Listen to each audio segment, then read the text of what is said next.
அதாவது இன்றைய காலகட்டத்தில் மிகப்பெரிய டிஸ்ட்ராக்ஷனாக நான் என்ன கருதுறேன் அப்படின்னா, ஒரு மனிதனுடைய காம உணர்வை ஒரு மனிதன் கண்ட்ரோலில் வச்சுக்கிறதுக்கு புரிஞ்சுக்கிறதுக்கு முயற்சி பண்ணணும். இது நல்லது கெட்டதுக்குள்ள நம்ம போறதுக்கு முன்னாடி உங்களை டிஸ்ட்ராக்ட் பண்றதுக்கு ஒரு பெரிய கூட்டமே உட்கார்ந்து வேலை செஞ்சுட்டு இருக்குது. நீங்க புரிஞ்சுக்கணும். நெருப்பு என்பது அடுப்பு எரிப்பதற்கும் பயன்படும், வீட்டை எரிப்பதற்கும் பயன்படும். அந்த நெருப்பை நம்ம எப்படி பயன்படுத்துறோன்றதான் இருக்கு. அப்போ இன்றைய இளைஞர்களுக்கு மிகப்பெரிய டிஸ்ட்ராக்ஷனா நான் எதை கருதுகிறேன் என்றால், அவர்களுடைய காம ஆசையினால அவர்கள் ஒரு கண்ட்ரோல் இல்லாத ஒரு நிலைக்கு போகும்போது மன அழுத்தம் வந்தால் உடல் அழுத்தம் வரும், உடல் அழுத்தம் வந்தால் ஆன்மாவிற்கு கண்டிப்பாக அழுத்தம் செத்ததுக்கு அப்புறம் வரும். ஸோ வாழும்போதே மனதையும் உடலையும் பத்திரமாக பார்த்து கொள்ளும் போது ஆன்மாவை மிகச்சிறப்பான நிலைக்கு பிறவில்லா பெருவாழ்வுக்கு கொண்டு போக முடியும். எண்ணம் வர வர நீங்க கவனிச்சிங்கன்னாவே அந்த எண்ணம் வேண்டுமா வேண்டாமா அவசியமா இல்லையான்றது ஃபியூச்சர்ல தானா தெரிஞ்சிடும். எண்ணத்தை கவனிக்காம உடனே செயல்படுத்த ஆரம்பிச்சிட்டீங்கன்னா சுவிட்ச் போட்டா லைட் எரியிற மாதிரி உங்க மனம் என்பவன் தேர்ட் பர்சன். மனமும் நீங்களும் ஒரே ஆள் கிடையாது.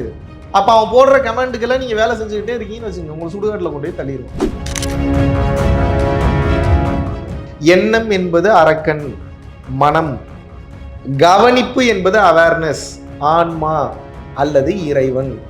இந்த மனம் எழுப்பக்கூடிய கேள்விகளை, எண்ணங்களை ஆன்மா செயல்படாம கவனிச்சதுன்னா ஒரு காலகட்டத்திற்கு மேல் இந்த ஆன்மா பரிசுத்தம் பெற்று மாபெரும் சக்தி மிக்க ஒரு மெட்டீரியலா மாறிடும். அப்புறம் நீங்க உங்க பிரசன்ஸே போதும், நீங்க எங்க போனீங்கன்னாலும் அது வேலை பார்க்கும். அதுக்கப்புறம் எல்லாமே அவன் ஒன்னே ஒன்றை மட்டும் புரிஞ்சுக்கிட்டானா போதும், ஆன்மீகவாதியா மாறிட்டான்னு அர்த்தம்.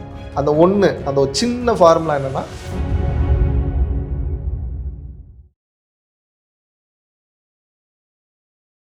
இளையபரத நேயர்களுக்கு வணக்கம். இன்னைக்கு நம்ம நேர்களில் நம்ம சிறப்பு விருந்தினர் பரம்பொருள் அறக்கட்டளையின் நிறுவனர் மற்றும் ஆன்மீக பேச்சாளரான மகாவிஷ்ணு சார் அவர்கள் தான். சார் வணக்கம் சார். குருவே சரணம். வணக்கம். எப்படி இருக்கீங்க சார்? நல்லா இருக்கும் சார். நீங்க? மகிழ்ச்சி. குருவருள் இறையருள். சார், இப்போ இந்த ஜென்ரேஷன்ல இளைஞர்களுக்கு இருக்கக்கூடிய மிகப்பெரிய சவாலா என்ன பாக்குறீங்க? முதல்ல இளைஞர்களுக்கு மட்டும் இல்ல, இது மனிதர்களுக்குன்னே நம்ம எடுத்துக்கலாம். இளைஞர்கள் இருந்தா இப்ப இளைஞர்களுக்கும் நம்ம எடுத்துதான் ஆகணும். அதாவது இன்றைய காலகட்டத்தில் மிகப்பெரிய டிஸ்ட்ராக்ஷனா நான் என்ன கருதுறேன் அப்படின்னா, ஒரு மனிதனுடைய அந்த காம உணர்வை ஒரு மனிதன் கண்ட்ரோல்ல வச்சுக்கிறதுக்கு புரிஞ்சுக்கிறதுக்கு முயற்சி பண்ணணும். இல்லாட்டினா இதுல நம்ம கொஞ்சம் ஃபோக்கஸை விட்டுட்டோம் அப்படின்னா லைஃப்ல எல்லா இடத்துலையும் பிரச்சனைகள் வந்துடும். இது எடுத்தோடனே நீங்க கேட்ட கேள்வி என்னடா இப்படி ஒரு பதில் சொல்றேன்னு சொல்லி நீங்க நினைக்க வேணாம். மொத்த விஷயமும் அதுலதான் ஒளிஞ்சிருக்கு. இப்போ என்னுடைய சிந்தனையும் என்னுடைய செயலும் நான் பண்ணக்கூடிய வேலையில ஃபோக்கஸ்டா இருந்ததுன்னா, திருவள்ளுவர் சொன்னது போல எண்ணியாங்கெய்துவ எண்ணியர் திண்ணியராக பெறின்னு சொல்லி எண்ணியவற்றை எண்ணியவாறே எண்ணிக்கொண்டே இருந்தால் எண்ணியவர் எண்ணியவற்றை அடைந்தே தீருவார் அப்படின்னு திருவள்ளுவர் சொல்றார். அப்போ இதில் எண்ணுவது மட்டும் முக்கியம் அல்ல, நாம் எதை எண்ணினோமோ அதற்குண்டான தகுதியை வளர்த்து கொள்ள வேண்டிய அவசியமும் இங்கே தேவைப்படுகிறது. அப்போ நல்ல பணம் சம்பாதிக்கணும்னா பிடிச்ச வேலை செய்யணும். டயர்டாகாம அப்பதான் வேலை பார்க்க முடியும். பிடிச்ச வேலை செஞ்சாதான் டயர்டாகாம வேலை பார்க்க முடியும். டயர்டாகாம வேலை பார்த்தாதான் நிறைய சம்பாதிக்க முடியும். நிறைய சம்பாதிச்சாதான் நம்ம லைஃப் ஸ்டைல நமக்கு பிடிச்ச மாதிரி வாழ முடியும். பணம் சம்பாதிப்பது ஒன்றும் குற்றம் அல்ல.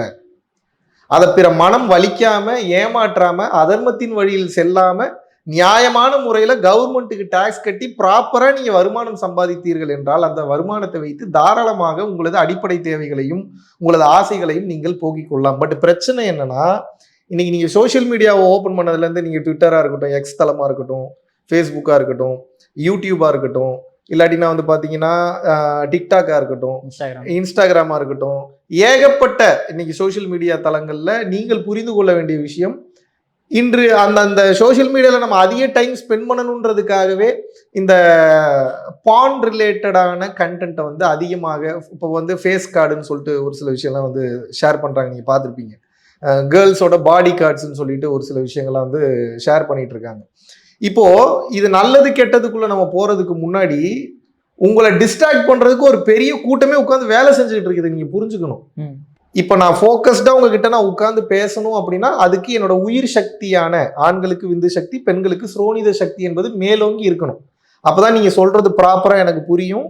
நீங்கள் கேட்கக்கூடிய கேள்விக்கு நான் ஷார்ப்பாக ஆன்சர் பண்ண முடியும்.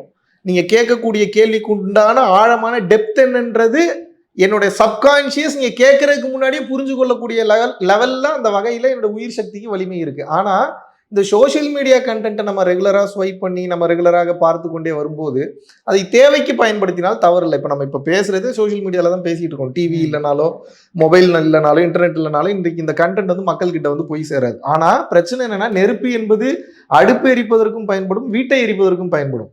அந்த நெருப்பை நம்ம எப்படி பயன்படுத்துறோன்றதுதான் இருக்கு. அப்போ இன்றைய இளைஞர்களுக்கு மிகப்பெரிய டிஸ்ட்ராக்ஷனா நான் வந்து எதை வந்து கருதுகிறேன் என்றால், அவர்களுடைய காம ஆசையினால அவர்கள் வந்து ஒரு கண்ட்ரோல் இல்லாத ஒரு நிலைக்கு போகும்போது, எத்திக்கல் வேல்யூஸ் இல்லாம போகும்போது, கண்ட்ரோல் இல்லாம இருக்கும்போது, உயிர் சக்தியை சுயமாக விரயம் செய்தும் அதிக நபர்களுடன் விரயம் செய்தும் ருணானு பந்தான்ற ஒரு பந்தத்துல சிக்கி மென்டல் பிளாக்கேஜஸ்ல பிசிக்கல் பிளாக்கேஜஸ்ல லாக் ஆகி எனர்ஜி டிரான்ஸ்மிஷன் நடக்கிறப்போ தேவையில்லாத ஸ்ட்ரெஸ் டிப்ரெஷனுக்குள்ள ஆட்டோமேட்டிக்காவே போயிடுவாங்க. இது எப்படின்னா, இளவு வீட்டுக்கு நீங்க போனீங்கன்னா நீங்க சந்தோஷமா இருக்க முடியாது. ஆட்டோமேட்டிக்காவே அந்த சோகம் உங்களை தொத்திக்கும். அவ்வளவுதானே? சேம் லைக் தட் உங்களோட உயிர் சக்தி உங்கள் உடம்பில் கம்மியாகும் போது அதிகமாக மாஸ்டர்பேஷன்லயோ இல்லை வந்து பார்த்தீங்கன்னா மல்டிபிள் பார்ட்னர்ஸோட நீங்கள் வந்து அதிகமாக நீங்கள் வந்து ஸ்பெண்ட் பண்ணும்போது அது வந்து உங்களுடைய வாழ்க்கையில நீங்கள் அடைய வேண்டிய இலக்கை தடுத்து விடும். வேகத்தை குறைச்சிரும், சிந்தனையை கம்மி பண்ணிடும், கிளாரிட்டி கிடைக்காது, குழப்பத்தை கொடுக்கும், ஸ்ட்ரெஸ் டிப்ரெஷன் வந்துகிட்டே இருக்கும். நம்ம உடம்பில் நார்மலா நமக்கு வந்து சுரக்க வேண்டிய செக்ரேஷன் ஆகக்கூடிய ஆக்சிடாசினா இருக்கட்டும், மெலட்டனினா இருக்கட்டும், செரட்டனினா இருக்கட்டும், எதுவுமே ப்ராப்பரான முறையில் செக்ரேஷன் ஆகாம உடம்பில் ஏகப்பட்ட பிரச்சனைகள் வரும். மன அழுத்தம் வந்தால் உடல் அழுத்தம் வரும், உடல் அழுத்தம் வந்தால் ஆன்மாவிற்கு கண்டிப்பாக அழுத்தம் செத்ததுக்கு அப்புறம் வரும். ஸோ வாழும்போதே மனதையும் உடலையும் பத்திரமாக பார்த்து கொள்ளும் போது ஆன்மாவை மிகச்சிறப்பான நிலைக்கு பிறவில்லா பெருவாழ்வுக்கு கொண்டு போக முடியும். இப்போ நான் பிறவில்லா பெருவாழ்வை இப்போ நான் பேசவே இல்லை, முதல்ல வாழ்க்கையை மட்டும் நான் பேசணும்னா, don't get distracted into the content of பான். எதுவுமே அளவாக இருந்தால் பிரச்சனை இல்லை, அளவை மீறி போகும்போது நிச்சயமாக அது பல்வேறு விதமான பிரச்சனைகளை கொண்டு வந்து விடத்தான் செய்யும். அப்ப இளைஞர்களுக்கு நான் கேட்டுக்கொள்ள விரும்புவது, இளைஞர்களுக்கு சொல்ல விரும்பக்கூடிய விஷயம் என்ன அப்படின்னா, இன்றைக்கு உங்களுக்கு எந்த ஒரு ஆக்டிவிட்டி பண்ணணும்னாலும் உங்க எனர்ஜி ரொம்ப ரொம்ப அவசியம். எனர்ஜினா நீங்க சாப்பிட்டு கிடைக்கக்கூடிய எனர்ஜி இல்லை, ஐம்பூதங்கள்னால பஞ்சபூதங்கள்னால உள்ளுக்குள்ள ஒரு எனர்ஜி ஒன்று கிரியேட் ஆகி செக்ரேஷன் ஆகி உங்களுடைய ரத்தம் கடைசியா மாறி நிற்கக்கூடிய அந்த அந்த ஒரு நிலை தான் வந்து பார்த்தீங்கன்னா உங்களுடைய லைஃப் ஃபோர்ஸ், விந்து சக்தி அல்லது சுரோனித சக்தி. அதை விரயப்படுத்தாமல் அளவாக பயன்படுத்தும் போது, அதிக வெரைட்டிஸ் எதிர்பார்க்காம நம்ம லைஃப்பை நம்ம வாழும்போது அப்போதான் ஒரு கண்ட்ரோல் வரும், ஒரு கிளாரிட்டி வரும், அப்போதான் ஒரு லாயல்ட்டி வரும், அப்போதான் ஒரு தெளிவு நிலைக்கு வர முடியும். இதெல்லாம் நீங்க இந்த எனர்ஜி நீங்க சேவ் பண்ண கத்துக்கிட்டீங்கன்னா போதும், உங்களுக்கு வேணுங்கக்கூடிய சிந்தனைகள், தெளிவான அந்த கிளாரிட்டி அத்தனையும் அதுவே கொடுக்கும். ஒருவேளை சார் இந்த மாதிரி திசை மாறி போன இளைஞர்களுக்கு என்ன மாதிரி அட்வைஸ் கொடுப்பீங்க நீங்க? இல்ல, முதல்ல அவங்களுக்கு எந்த எண்ணங்கள் வந்தாலும் அந்த எண்ணத்தை முதல்ல செயல்படுத்தாம கவனிக்கணும். அவங்க இவ்வளவுதான், வேற ஒண்ணுமே இல்லை. நீங்க அடிக்ட் ஆயிடுறாங்கன்னு வச்சுக்கீங்களா, அதுக்கு அந்த மாதிரி கேட்குறேன். அந்த அடிக்ஷன்ல இருந்து வெளியில வர்றதுக்கு உண்டான ஒரு வழியை, ஒரு பாதையை அந்த கவனம், அந்த அவேர்னஸ் ஏற்படுத்தும். எனக்கு ஒரு எண்ணம் வருது, நான் வந்து ஒரு சைட் பார்க்கணும்னு எனக்கு தோணுதுன்னு வச்சுக்கோங்க, ஒரு பான் சைட் ஒரு எக்ஸாம்பிளுக்கு. இப்போ அந்த எண்ணம் வந்த உடனே உடம்புல கெமிக்கல் ரியாக்ஷன் நடக்க ஆரம்பிச்சிருது, உடம்புல இருக்கக்கூடிய பாடி ஆர்கன்ஸ் வேலை செய்ய ஆரம்பிச்சிருது. அப்ப என்ன பண்ணணும்னு தோணுது, அதை இன்னும் ஸ்டிமுலேட் பண்றதுக்கு அவனுக்கு அந்த விஷுவல் வந்து தேவைப்படுது. அப்ப இமீடியட்டா வந்து ஓபன் பண்ணி பார்க்க ஆரம்பிச்சிடறான். அப்ப என்னன்னா, இந்த வேகம் குறைய வேண்டும் என்றால் இந்த எண்ணம் வரும்போதே அதை வந்து என்ஜாய் பண்ணாம அதை எக்ஸ்பீரியன்ஸ் பண்ணணும்னு ஒரு மனிதன் வந்து நினைக்காமல், அந்த எண்ணம் வரும்போது அந்த எண்ணத்தை செயலாக்காமல் அந்த எண்ணத்தை கவனிக்க வேண்டும்.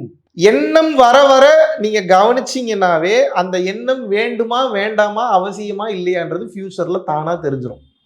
எண்ணத்தை கவனிக்காம உடனே செயல்படுத்த ஆரம்பிச்சிட்டீங்கன்னா சுவிட்ச் போட்டா லைட் எரியிற மாதிரி உங்க மனம் என்பவன் தேர்ட் பர்சன், மனமும் நீங்களும் ஒரே ஆள் கிடையாது. அப்ப அவன் போடுற கமெண்ட்டுக்கெல்லாம் நீங்க வேலை செஞ்சுக்கிட்டே இருக்கீங்கன்னு வச்சுங்க, உங்களை சுடுகாட்டில் கொண்டு போய் தள்ளிடுவான். அதனாலதான் அவேர்னஸ். இப்போ ஒரு நாளைக்கு ஒரு 10 டைம் பான் மூவி வந்து ஒரு பர்சன், அடிக்ட் ஆன பர்சன் வந்து பாக்குறாங்க அப்படின்னா அந்த 10 டைம்ன்றது ஒரு 8 டைமா குறையும் இந்த கவனிக்கும் போது. அதை மறுபடியும் அந்த தாட் வரும்போது கவனிக்கும் போது, ஏன் இது வருது, நான் ஏன் இதை பார்க்கணும், நான் பார்த்தா எனக்குள்ள என்ன நடக்குது, இந்த கவனம், இந்த அவேர்னஸ், நான் ஏன் இதையே பண்ணிட்டு இருக்கேன், இந்த கேள்வி, இந்த 8 டைமா 5 டைமா குறைக்கும். இது இன்னும் ஆழமா உங்களுக்கு வரக்கூடிய எண்ணங்களை கவனிக்க கவனிக்க செயலின் வேகம் குறைந்து எண்ணத்தை கவனிக்கக்கூடிய தன்மை அதிகமாகி எண்ணம் என்பது அரக்கன், மனம், கவனிப்பு என்பது அவேர்னஸ், ஆன்மா அல்லது இறைவன்.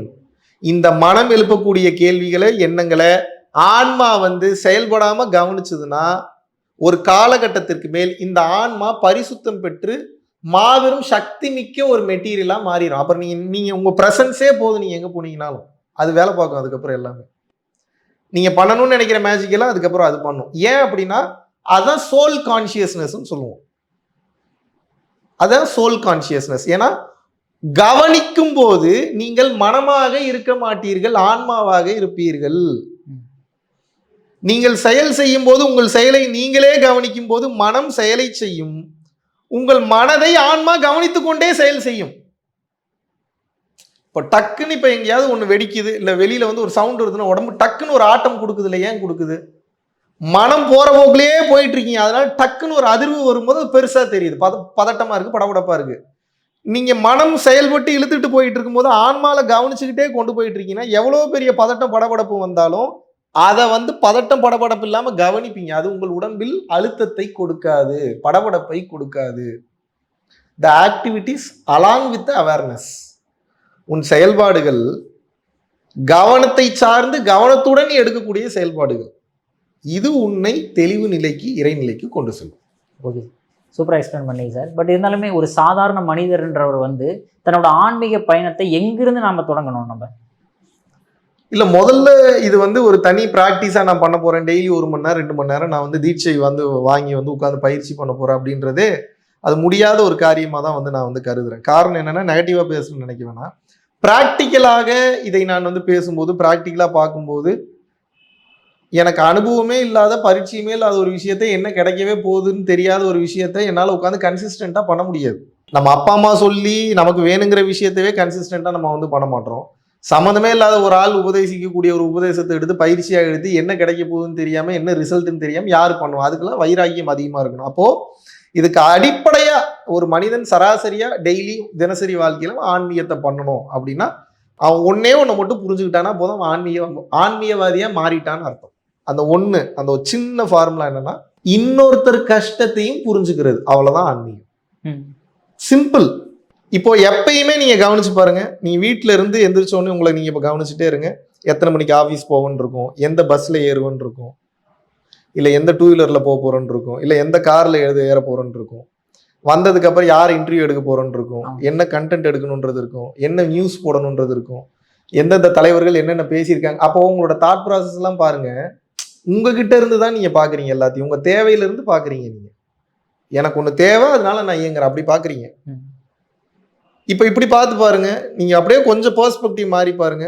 காலையில எந்திரிச்சோன்னே எந்த பைக்ல போறது, இல்லை எந்த ஆட்டோல போறதுன்னு யோசிக்காம, இப்ப நம்ம இவ்வளவு நாள் இந்த இடத்துக்கு நம்ம போறோம், ஓகே, எல்லாமே கரெக்ட் தான். இப்ப இதனால எத்தனை பேர் பலன் அடைஞ்சிருப்பாங்க? நம்ம என்ன பேசணும், அப்போ எப்படி பேசணும், இன்னும் எப்படி பேசினா மக்கள் கிட்ட நல்லா ரீச் பண்ணலாம். இப்ப இந்த தாட் எப்படி இருக்கு? இவ்வளவு நாள் காமனா வேலை செய்யறீங்க, ரிசல்ட் இருக்கு. இப்ப 3rd பர்சன் பெர்ஸ்பெக்டிவ்ல அவங்க கஷ்டத்தையும் புரிஞ்சுக்கிட்டு யோசிக்கிறீங்க. அதான் வள்ளலார் சிம்பிளா சொல்லுவார், தன்னை போல் கவனி அப்படின்பார்.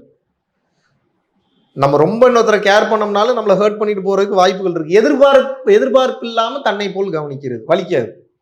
அப்போ இன்னொருத்தர் கஷ்டத்தையும் நம்ம புரிஞ்சுக்கிட்டு அவங்க பெர்ஸ்பெக்டிவ்ல இருந்து இந்த வாழ்க்கையை அணுகும் போது, பார்க்கும்போது தெய்வீக ஞானம் கிடைத்து விடுகிறது.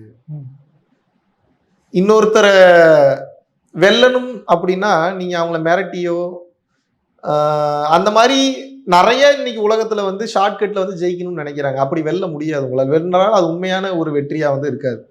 நீங்க ஒருத்தர் உண்மையாவே வெல்லணும் அப்படின்னா அண்டர்ஸ்டாண்டிங்லயும் அன்புல மட்டும்தான் வெல்ல முடியும். அந்த வெல்லுதல் மட்டும்தான் உண்மையான வெற்றியாக இருக்க முடியும். அப்ப அதுக்கு அவசியமானது அவங்கள புரிஞ்சுக்கிறது. உங்களுக்கு நல்ல பார்ட்னர் வேணும்னு நீங்க எதை வச்சு நீங்க சொல்லுவீங்க? என்னை புரிஞ்சுக்கிற மாதிரி வேணும் சார், என்னை அண்டர்ஸ்டாண்ட் பண்ணிக்கணும் சார். இப்போ அவங்கள கேட்டால் என்ன சொல்லுவாங்க? அவங்களும் அதே தான் சொல்லுவாங்க, என்னை புரிஞ்சுக்கிற மாதிரி ஒரு பார்ட்னர் வேணும் சார், அண்டர்ஸ்டாண்ட் பண்ணிக்கணும் சார். இப்போ பணங்காசு எல்லாம் இருந்தாலும் கூட அண்டர்ஸ்டாண்டிங் இல்லாத வாழ்க்கை இருந்ததுன்னா நிம்மதியை கொடுக்குமா? அதான் நீங்க எவ்வளவு பெரிய சோலோ ட்ரிப் போய் தனியான ஒரு நபராக இருந்தாலும் கூட ஒரு 5 நிமிஷம் உங்களுக்கு ஒரு டயர்டா இருக்கு அப்படின்னா உங்களுக்கு உட்காந்து பேசுறதுக்கு நீ வாழ்க்கை துணையே இருக்கணும்னு அவசியம் இல்லை. ஏதோ ஒரு துணை, யாரோ ஒரு நண்பரோ, பக்கத்து வீட்டுக்காரரோ, இல்லை ஒரு சாமியாரோ, இல்லை ஒரு செயின்ட்டோ இல்லை ஒரு கடைக்காரரோ இல்லை ஒரு பிஸ்னஸ் மேனோ யாரோ ஒருத்தர் சேம் வேவ்லென்த்ல இருக்கிறவங்க ஒரு 5 நிமிஷம் வந்து உட்கார்ந்து உங்கள்கிட்ட நிம்மதியாக ஒரு வாய் விட்டு மனசு விட்டு பேசிட்டு போனா அந்த இன்பம் எப்படிப்பட்ட ஒரு இன்பமாக வந்து இருக்கும். Thinking from the third person perspective. So அந்த நிலைக்கு நீங்க எப்போ கொஞ்சம் கொஞ்சமா உயர்றீங்களோ இன்னொருத்தரோட கஷ்டத்தை புரிஞ்சுக்கிறது, இன்னொருத்தர் இடத்துல இருந்து அந்த சிந்தனையை அந்த சுச்சுவேஷனை யோசிச்சு பார்க்கக்கூடிய பக்குவம் வந்துருச்சுன்னா மெச்சூரிட்டி டு த கோர் உங்களுக்கு வந்துடும், ஆட்டோமேட்டிக்காக வந்துடும். இது வந்துருச்சுன்னா ஆன்மீக ஆற்றல் தானாகவே வந்துடும். ஏன் அப்படின்னா நீங்க இன்னொருத்தர் ஆங்கிளை யோசிச்சு ஒவ்வொரு செயலும் செய்யும் போது சுயநலம் கொஞ்சம் கொஞ்சமா கம்மியாயிட்டு வரும். சுயநலம் கம்மியாக கம்மியாக சுய ஆன்மாவினுடைய பிரகாசம் அதிகமாகிடும். புரியுது. சரி, அதே மாதிரி இப்போ தியானம்னு ஒரு விஷயம் பண்றாங்க, மெடிடேஷன், இதனால என்ன விஷயங்கள் வாழ்க்கையில மாற்றங்களே ஏற்பட வாய்ப்புகள் இருக்கா என்ன? ஒரு மனிதன் தினசரி தியானத்தை மேற்கொள்ளும் போது any kind of meditation practice அவர்களுக்கு என்ன உபதேசிக்கப்பட்டிருக்கிறதோ அந்த உபதேசத்தை பயிற்சியாக ஒருவர் மேற்கொண்டு வரும்போது அந்த தியானம் என்பது இந்த கண்களால் பார்க்க முடியாத விஷயங்களை எல்லாம் காட்டும்.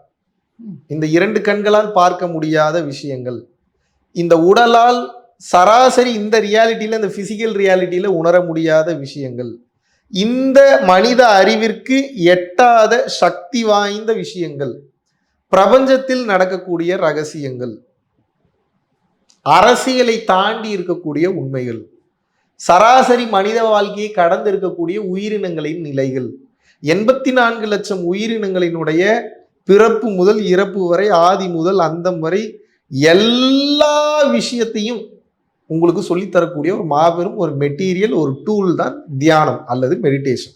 இப்போ நான் இதெல்லாம் கிடைக்கிறதுக்கு தான் இதெல்லாம் பண்ணோம், இதெல்லாம் எனக்கு எதுக்கு தேவை அப்படின்னு வந்து இங்கே கேட்டாலும் கூட நீங்கள் எங்கிருந்து வந்தீர்கள், இப்போது நீங்கள் என்ன செய்து கொண்டிருக்கின்றீர்கள், மீண்டும் எங்கே செல்ல போகின்றீர்கள், அப்போ அங்கே நான் மறுபடியும் போகிறேன்னா அங்கே நான் போகிறதுக்கு எனக்கு இடம் இருக்கா, இல்லை சீட் நான் ரிசர்வ் பண்ணுமா, சீட் ரிசர்வ் பண்ணுறதுன்னா எப்படி ரிசர்வ் பண்ணுறது, இந்த மாதிரியான விஷயத்தை படியாத படிப்புங்கிறார் வள்ளல் பெருமான். யாரும் சொல்லிக் கொடுக்காமல் வரக்கூடிய இந்த படிப்பு தானாக புரியும். எப்போது புரியும்? பிறர் நலன் கருதி வாழும்போது, இந்த மெடிடேஷனை டெய்லியும் பண்ணும்போது இந்த புரிதலும் இந்த பக்குவமும் தானாக வரும். சிந்தனை சார்ந்த கேள்வி உங்களுக்கு சிந்தனை வருது, அந்த சிந்தனையை நீங்களே கேள்வி கேட்குறீங்க, நீங்களே ஆராய்ச்சி பண்றீங்க. ஸோ சிந்தனையை சார்ந்த கேள்வி, அந்த கேள்வியை சார்ந்த பயிற்சி, விசாரம்னு சொல்லுவார் வள்ளலார். விசாரம் செய், கேள்வி கேள், விசாரணை செய், செல்ஃப் என்கொயரின்னு சொல்லுவார் ரமண மகரிஷி.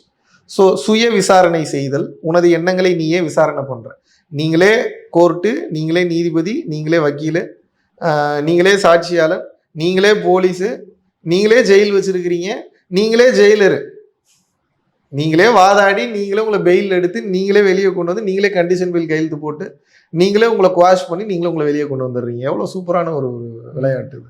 இப்போ என்ன, உங்களுக்கு நீங்களே கேள்வி கொட்டி கொண்டு நீங்களே பதில் சொல்லும் போது உங்களுக்குள் இருக்கக்கூடிய உண்மை என்பது அப்போதுதான் புரிய வரும். ஓகே சார், இப்போ இந்த ஆன்மீகத்துக்கும் அதே மாதிரி மதத்துக்கும் உள்ள வேறுபாடு என்னவா பார்க்குறீங்க நீங்கள்? ஆன்மீகம் அப்படின்றது வந்து பியூர் எசன்ஸ், அதற்கு எந்த சாயமும் பூச முடியாது, வாய்ப்பே கிடையாது.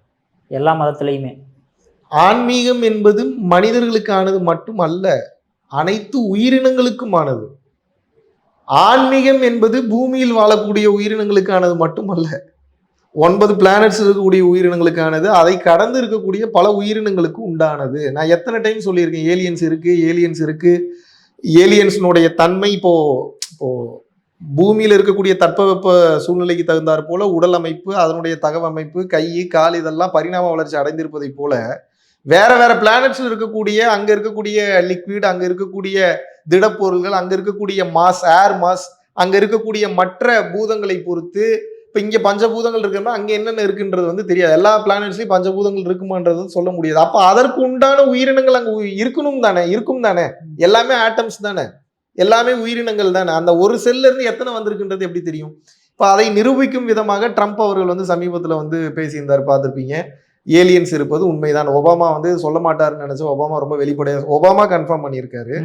ஒபாமா கன்ஃபார்ம் பண்ணதை ரீகன்ஃபார்ம் பண்றாரு ட்ரம்ப் அவர்கள். ரீகன்ஃபார்ம் பண்ணது மட்டும் இல்லாம வார் செக்ரட்டரிக்கு ஆர்டர் பாஸ் பண்றாரு. என்ன பாஸ் பண்றாரு? பென்டகனுக்கும் ஒயிட் ஹவுஸ்ல இருக்கக்கூடிய மெயின் பீப்புளுக்கு என்ன சொல்றாங்கன்னா, ஏலியன்ஸ் இருப்பது உண்மைதான், மக்கள் இதை தெரிந்து கொள்ள வேண்டிய நேரம் வந்து விட்டது. அதனால ஏலியன்ஸ் ரிலேட்டடான ஃபைல்ஸ் எத்தனை ஃபைல்ஸ் இருக்கோ எல்லா ஃபைல்ஸையும் எடுத்து மக்களுக்கு ஷேர் பண்ணணும். ஷேர் பண்ண முடியக்கூடிய ஃபைலில் மட்டும் நீங்க வந்து ஷேர் பண்ணுங்க, மற்ற எல்லாத்தையும் மறைச்சிருங்கன்னு சொல்லி அப்புறம் செக்ரட்டரி ஆஃப் வார் அதை பேசிட்டு இருந்தாங்க. இப்போ இன்னும் ரிலீஸ் பண்ணாங்களா இல்லையான்றது தெரில. அதில் கொஞ்சம் பெரிய அரசியல் இருக்கு. ஏன்னா மனிதர்களுடைய நம்பிக்கை இருக்கு, வாழ்வியல் முறை இருக்கு, அதில் ஸ்பிரிச்சுவாலிட்டி இருக்கு, அதில் நிறைய பவர் செக்டார்ஸ் இருக்கு, சீக்ரெட் கவுன்சில்ஸ் இருக்கு, நிறைய பஞ்சாயத்து இருக்கு. அது அவ்வளோ சீக்கிரம் வெளியிடுறதுன்னா இப்போ மனிதர்களுடைய நம்பிக்கையே மாறும். இப்போ பேங்க் ஆஃப் இங்கிலாண்டா இருக்கட்டும், மெயினான சில பேங்க்ஸ்லாம் வந்து சில அறிவிப்பே வந்து கொண்டு வந்திருக்காங்க. இந்த மாதிரி ஏலியன்ஸோட அறிவிப்பு வந்து வந்ததுன்னா மார்க்கெட் பெரிய கிராஷ் ஆகிறதுக்கு வந்து வாய்ப்புகள் இருக்கு. அதனால தயவு செய்து எல்லாருமே வந்து ப்ரிப்பேர் ஆகிக்கங்க அப்படின்னு வந்து சொல்றாங்க. அப்ப நீங்க என்ன வந்து புரிந்து கொள்ள வேண்டும், ஒவ்வொரு இடங்கள்லையும் உயிரினங்கள் வாழ்ந்து கொண்டிருக்கிறது. மனித நிலையில் இருப்பது போல பல நிலைகளில், பல இடங்களில், பல கோள்களில் வந்து பல உயிரினங்கள் வந்து வாழ்ந்து கொண்டிருக்கிறது. அப்போ இந்த ஆன்மீகம் என்பது மனிதனுக்கானது மட்டும் அல்ல. அந்த ஏலியன் உயிர் வாழணும்னால ஆன்மீகம் இருக்கணும். ஆன்மீகம் என்பது என்ன, தமிழ்ல இருக்கிறதுனால உங்களுக்கு ஏதோ ஒரு சம்மந்தமே இல்லாத ஒரு பேர் மாதிரி தெரியுது. காஸ்மோ சயின்ஸ் இல்லைன்னா காஸ்மிக் எனர்ஜி, இந்த மாதிரி சொன்னா கொஞ்சம் உங்களுக்கு டீசெண்டா தெரியும். ஆனா ஆன்மீகம்னா அது ஏதோ லோக்கலா தெரியுது உங்களுக்கு. ஆன்மீகம் என்பது என்னன்னா, எந்த ஒரு மூலப்பொருளை வைத்து இந்த மொத்த பிரபஞ்சமும் இயங்கி கொண்டிருக்கிறதோ அந்த மூலப்பொருளை பற்றிய அந்த கல்விக்கு பேர் ஆன்மீக கல்வி. அந்த மூலப்பொருளுக்கு நீங்க பேர் எப்படி வேணாலும் வச்சுக்கோங்க. காணும் பொருளெல்லாம் கடவுள் மயமே பக்தன், காணும் பொருளெல்லாம் அணுக்களின் சேர்க்கையே ஆராய்ச்சியாளன், காணும் பொருளெல்லாம் காண்பவன் அறிவிலே அறிவாளி, காண காண முற்பட்டவன் கடவுளே ஆனானே ஞானி, பரஞ்சோதி மகான் சொல்றாரு. நீங்க எப்படி பாக்குறீங்களோ அதை பொறுத்துதான் இருக்கு. அவங்கவுங்களுக்கு தகுந்த மாதிரி மாற்றிக்கொள்ள வேண்டியது. அப்ப புரிந்து கொள்ள வேண்டிய விஷயம் என்ன, ஆன்மீகம் என்பது மனிதர்களுக்கானது மட்டுமல்ல. ஆனா இப்ப நீங்க ஒரு முடிவுக்கு வந்துடணும், இந்த ஆன்மீகம் என்பது எல்லா உயிர்களுக்குமானதுன்னா இந்த மதம் மட்டும் வந்து பாத்தீங்கன்னா மனிதர்களுக்கானது மட்டும்தான். மதம் வந்து எந்த ஒரு நாய்க்காவது பேய்க்காவது தேவைப்படுதா, ஏதாவது பறவைக்கு தேவைப்படுதா மதம்? ஆனா ஆன்மீகம் அனைத்திற்கும் தேவைப்படும். மதம் என்பது நீங்க போகக்கூடிய வெஹிக்கிள், வண்டி, அந்த வண்டி எது வேணாலும் மாத்திக்கலாம் நீங்க. ஆன்மீகம் என்பது அந்த வண்டி மூலியமா நீங்க போய் அடையக்கூடிய அந்த டெஸ்டினேஷன்னா என்ன, அந்த இறுதியான நிலை. இப்போ எப்படி நீங்க வந்து ஆன்மீகத்தையும் மதத்தையும் நம்ம எப்படி ஒன்றுபடுத்த முடியும்? ஆனா மதம் அவசியமானு கேட்டா அது ஒரு அவசியமான விஷயம் தான். ஏன்னா போறதுக்கு நமக்கு இந்த ரூட் தெரியணும். போகக்கூடிய இதுல இப்ப நமக்கு ஆப்போசிட்ல இருக்கக்கூடிய மதங்கள், இப்போ மற்ற இடங்கள்ல எல்லாருமே நல்லவங்களா இருப்பாங்கன்னு வந்து சொல்ல முடியாது. ஃபைட்ஸ் வரும், பஞ்சாயத்து வரும், பாம்பு போடலாம், குண்டு போடலாம், கத்தி யூஸ் பண்ணலாம், என்ன கடப்பாரை யூஸ் பண்ணலாம், துப்பாக்கி எடுத்து சுடலாம், என்ன வேணாலும் நடக்கலாம். அதுக்கு ஒரு பாதுகாப்பு அவசியப்படுது. எல்லாம் இப்ப இல்ல, அப்பத்துல இருந்தே இருக்கு இந்த பஞ்சாயத்து. ஆதிசங்கரர் இருந்த காலத்துல இருந்து இந்த பஞ்சாயத்து இருக்கு. இன்னைக்கு நேத்து ஆரம்பிச்ச பிரச்சனை கிடையாது.